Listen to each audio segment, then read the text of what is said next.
Hi hello friends, welcome to Dhana's kitchen. சேனலில் video பார்க்குறதுக்கு முன்னாடி லைக் பண்ணி சப்ஸ்கிரைப் பண்ணுங்கள். கூடவே பெல் ஐக்கானையும் கிளிக் பண்ணிக்கோங்க. அப்போ தான் நான் போடுற வீடியோ எல்லாமே உடனே நோட்டிஃபிகேஷனில் வரும். நம்ம ஒரு சூப்பரான வாழைப்பூ கோலா உருண்டை குழம்பு தான் எப்படி செய்கிறதுன்னு பார்க்க போகிறோம்.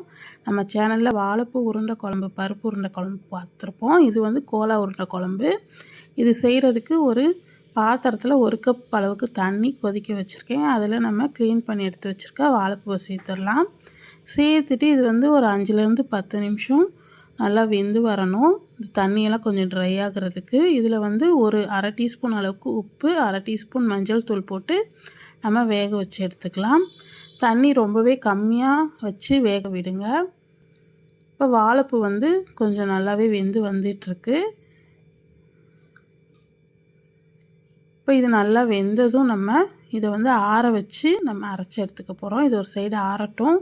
இப்போ நம்ம உருண்டை செய்கிறதுக்கு ஒரு மிக்ஸி ஜாரில் 1/2 கப் பொட்டுக்கடலை, 3 லவங்கம், 2 துண்டு பட்டை, 2 ஏலக்காய், இது கூடவே 1 டீஸ்பூன் அளவுக்கு சோம்பு சேர்த்துக்கோங்க. அப்புறம் ஒரு 10லேருந்து 12 காஞ்ச மிளகா, 1/2 கப் அளவுக்கு தேங்காய், அப்புறம் ஒரு 5லேருந்து 6 பல் பூண்டு சேர்த்துட்டு இதை வந்து நம்ம கொரன்னு அரைச்சி எடுத்துக்க போகிறோம். இதுலேயே தேவையான அளவு உப்பு, ஒரு அரை டீஸ்பூன் அளவுக்கு உப்பு சேர்த்து இந்த அளவுக்கு நல்லா திரியாக அரைச்சி எடுத்துருக்கேன். இதை நம்ம ஒரு பாத்திரத்தில் சேர்த்துக்கலாம். இப்போ இது ஒரு சைடு இருக்கட்டும். இப்போ அதே மிக்ஸி ஜாரில் நம்ம வாழைப்பூ வந்து வேக வச்சது வந்து நல்லா ஆறி வந்திருக்கு, அதையும் சேர்த்துக்கலாம். சேர்த்துட்டு இதை வந்து லைட்டாக பல்ஸ் மோடில் மட்டும் போட்டு எடுங்க. ரொம்பலாம் வலுவலுன்னு அரைக்கக்கூடாது. ஒன்றும் பாதியமாக இந்த மாதிரி அரைச்சி எடுத்துக்கோங்க. ஒரு 2 பல்ஸ் பண்ணாலே போதும். இந்த அளவுக்கு நல்லா அரைச்சி வந்துடும். இப்போ நம்ம இதை வந்து இந்த தேங்காய் பொட்டுக்கடலை மசாலாவில் சேர்த்துடலாம்.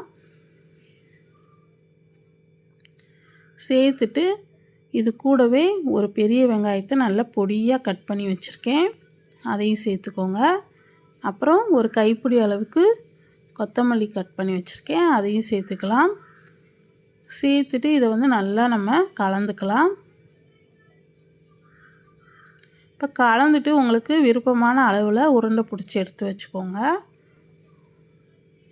இதை வந்து நம்ம அப்படியே கூட ஃப்ரை பண்ணி சைடிஷாக சாப்பிட்லாம், ரொம்பவே சூப்பராக இருக்கும். இப்போ நான் இந்த அளவுக்கு உருண்டை பிடிச்சி எடுத்துக்கிறேன். நம்ம எல்லா மாவையும் இதே மாதிரி உருண்டை பிடிச்சி வச்சுக்கலாம். இப்போ குழம்பு செய்கிறதுக்கு ஒரு கடாயில் 2 டேபிள் ஸ்பூன் அளவுக்கு எண்ணெய் ஊற்றிக்கலாம்.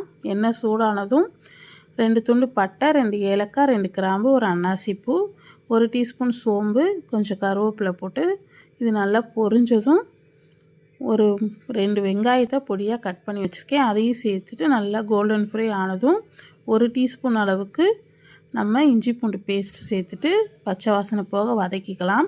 ஒரு 2 தக்காளியை மிக்ஸி ஜாரில் அரைச்சி வச்சுருக்கேன், அதையும் சேர்த்துட்டு நம்ம வதக்கிக்கலாம். இதுக்கு ரொம்பலாம் மசாலா அது இதுன்னு போட வேணாம். நான் ரொம்பவே ஈஸியான மெத்தடில் தான் நான் செஞ்சு காட்டுறேன். டேஸ்ட்டு ரொம்ப சூப்பராக இருக்கும். இதில் 1 டீஸ்பூன் மிளகாத்தூள், 1 டேபிள் ஸ்பூன் தனியாத்தூள், அரை டீஸ்பூன் மஞ்சள் தூள் சேர்த்துட்டு பச்சை வாசனை போக நல்லா வதக்கி விடுங்க. இந்த தக்காளி நல்லா எண்ணெய் பிரிஞ்சு வரணும், அந்த அளவுக்கு நல்லா வதக்கி விடலாம். இப்போ நல்லா வதங்கி வந்துட்டுருக்கு. இந்த டைமில் 1 கப் அளவுக்கு நம்ம மிக்ஸி ஜார் கழுவி அந்த தண்ணி ஊற்றிட்டு இப்போ குழம்புக்கு தேவையான அளவு உப்பு சேர்த்துட்டு நல்லா கலந்துக்கலாம். இது மூடி போட்டு கொதிச்சிட்ருக்கட்டும். அந்த டைமில் நம்ம உருட்டி வச்சுருக்க வாழைப்பூ அதை வந்து நம்ம எண்ணெயில் போட்டு ஃப்ரை பண்ணி எடுத்துக்கலாம்.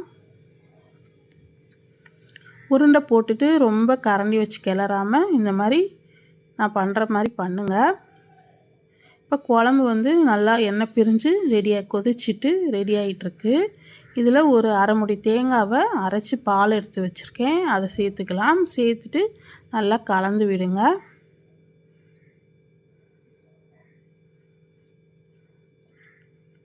கலந்து விட்டு இது இன்னும் கொஞ்சம் லைட்டாக கொதிக்கட்டும். இப்போ நம்ம உருண்டையும் நல்லா வெந்து வந்துருச்சு.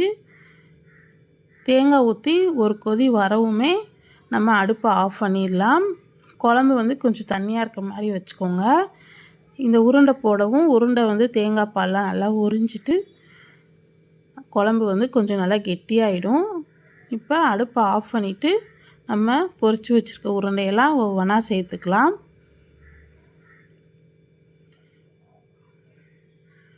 அடுப்பை ஆஃப் பண்ணிவிட்டு உருண்டையை சேர்த்துக்கோங்க. உருண்டையை அதிலே இல்லைன்னா வெந்து ஊறி போய் ரொம்ப வெந்த மாதிரி ஆகிடும். அதனால் அடுப்பை ஆஃப் பண்ணிவிட்டு தான் நம்ம உருண்டையை சேர்க்குறோம். சேர்த்துட்டு இப்போ இந்த கிரேவி கூட இந்த உருண்டை வந்து நல்லா மிக்ஸ் ஆகணும். அந்தளவுக்கு இந்த மாதிரி பண்ணி விடுங்க. இப்போ ஃபைனலாக கொஞ்சமாக கொத்தமல்லி தழை தூவி நம்ம மூடி வச்சிட வேண்டியது தான். மூடி வச்சுட்டு ஒரு 10 நிமிஷம் கழித்து சூப்பராக சூடான சாதத்தோட இட்லி, தோசை, சப்பாத்தி, பூரி இது கூட சர்வ் பண்ணுங்கள். ரொம்பவே சூப்பராக இருக்கும். இந்த ரெசிபி பிடிச்சிருந்தா உங்கள் ஃப்ரெண்ட்ஸ் அண்ட் ஃபேமிலிக்கு ஷேர் பண்ணுங்கள். தேங்க்யூ.